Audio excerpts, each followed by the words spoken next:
It's been almost a year since the Deepwater horizon exploded, killing 11 people and leaking millions of gallons of oil into the Gulf. Today in Bay Jimmy, thick oil still blankets grassy marshes. WGNO News reporter Christian Jennings takes us for an eye-opening tour of a place you can only see by boat. Danny Phillips grew up in Grand Bayou Village, home to the Atacope tribe. He loves and depends on the water. This is way more than a job. It's in the heart. But his heart is broken, shattered by oil. We are looking at Louisiana light sweet crude oil. BP and everybody's saying, oh, everything's fine. The Louisiana seafood is fine. You can eat it.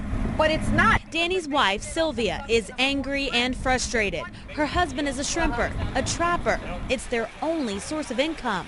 She was laid off last year. Now it's completely relying on his livelihood. And how can we shrimp if people's fearful of what we're catching? An understandable fear when thick blankets of black liquid still consume these hidden Louisiana marshes. Now this is just a tiny grassy area of Bay Jimmy, but I want to show you how bad the oil is right here. You can see it's hard to walk without sinking. Look at my boots covered in oil. Now I want to give you an up-close look at this. I mean, the oil is literally just oozing out from the ground. This was Sylvia Phillips' first time seeing the oil up close since the Deepwater horizon spill. I'm in shock. You could see it in the boots, you could see it in the sticks, in the grass, you could see it in the water. But what is BP doing to help?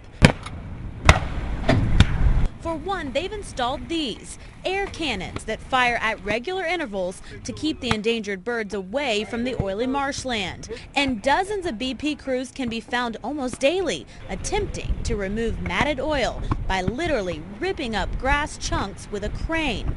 Leave it alone. I mean, the damage has been done. How can you honestly clean up oil out the marsh? Coastal Resiliency organizer Jonathan Henderson says the federal government must step in. We need Congress to implement the Oil Spill Commission's recommendations. But for folks like the Phillips, they continue to focus on providing for their families. Yeah, upset, but I put my trust in God. God said you never seen the righteous forsaken yet, so. Praying every day that life will soon get a little bit easier. In Grand Bayou Village, Christian Jennings, WGNO News. No doubt there's still a lot of oil out there and still a lot of people suffering in the seafood industry because of it.